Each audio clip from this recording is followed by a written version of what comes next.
Hello viewers, আসসালামু আলাইকুম। আজকে আপনাদের আমি করে দেখাবো ডিমের টিকিয়া বা কাবাব। ঘরে থাকা উপকরণ দিয়ে খুব সহজে এটা বানিয়ে নিতে পারেন। পোলাও বা সাদা ভাতের সাথে খেতেও কিন্তু ভীষণ মজা লাগে। আশা করি আপনাদের ভালো লাগবে, তাই ভিডিওটি স্কিপ না করে পুরো ভিডিওটি দেখবেন। কাবাব বানানোর জন্য প্রথমে আমি আলুগুলো সিদ্ধ করে নিব। এখানে আমি 3টা আলু ভালোভাবে খোসা ছাড়িয়ে ধুয়ে পরিষ্কার করে নিয়েছি।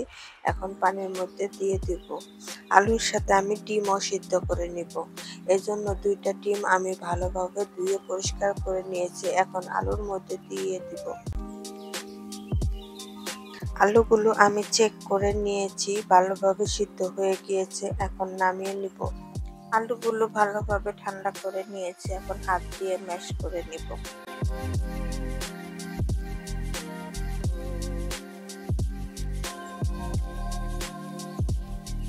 আলুগুলো ম্যাশ করা হয়ে গিয়েছে, এখন এর মধ্যে দিব পেঁয়াজ বেরেস্তা, 2টা কাঁচা পেঁয়াজ কুচি করে কেটে নিয়েছি, পুরোটাই দিয়ে দিলাম। হাফ চা চামচ ভাজা জিরার গুঁড়া, হাফ চা চামচ গরম মশলার গুঁড়া একত্র করে বাটিতে নিয়েছিলাম, পুরোটাই দিয়ে দিলাম। 1 চা চামচ লাল মরিচের গুঁড়া, তবে ঝালের পরিমাণ আপনারা আপনাদের পছন্দ মতো বাড়িয়ে বা কমিয়ে নিতে পারেন। তবে আপনারা চাইলে এখানে কাঁচামরিচের কুচিও ব্যবহার করতে পারেন, কিন্তু আমার ছেলেরা খাবে, তার জন্য আমি এটা স্কিপ করলাম।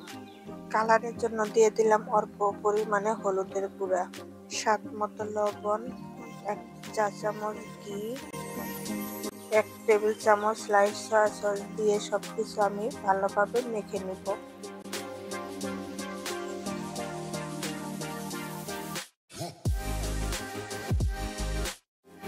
বাইন্ডিং এর জন্য দিয়ে দিলাম 2 পিস পাউরুটি। এটা আমি ভালোভাবে ভিজিয়ে চেপে পানিটা ফেলে দিয়ে নিয়েছি।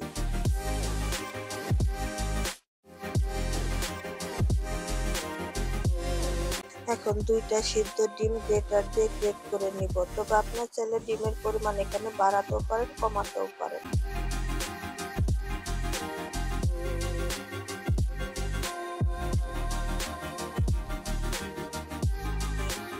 এখন আলতোভাবে সবকিছু মেখে নিব।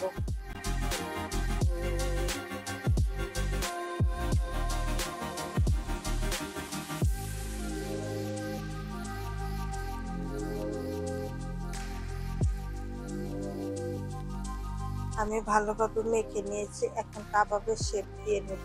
এর জন্য অল্প পরিমাণে হাতের তালুতে নিয়ে ঘুরিয়ে তারপরে হাত দিয়ে চাপ দিয়ে সুন্দর করে একটা কাবাব বানিয়ে নিতে হবে। আমি আরেকটি আপনাদের বানিয়ে দেখিয়ে দিচ্ছি।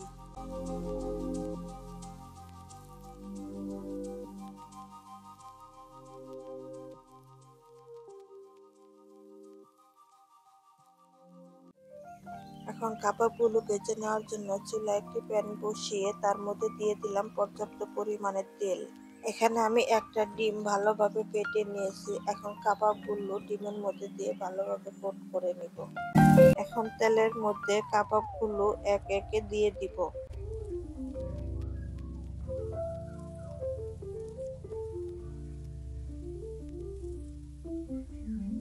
কাবাবগুলো দেওয়ার পর নাড়াচাড়া করা যাবে না, এক পাশ হয়ে যাওয়ার পর আলতোভাবে উল্টিয়ে দিতে হবে, তা না হলে ভেঙে যাবে। এক পাশ হয়ে গিয়েছে, এখন আমি উল্টিয়ে দিব।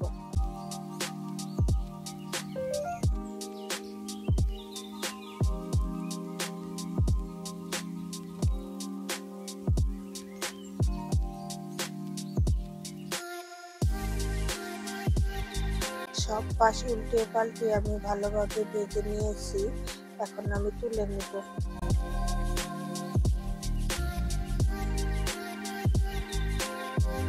আমার রেসিপিগুলো যদি আপনাদের ভালো লেগে থাকে তাহলে অবশ্যই আমার চ্যানেলটিকে সাবস্ক্রাইব করে দিবেন এবং পাশে থাকা বেল আইকনটিতে ক্লিক করবেন, যাতে আমার সকল ভিডিও নোটিফিকেশন সবার আগে আপনার কাছে পৌঁছে যায়।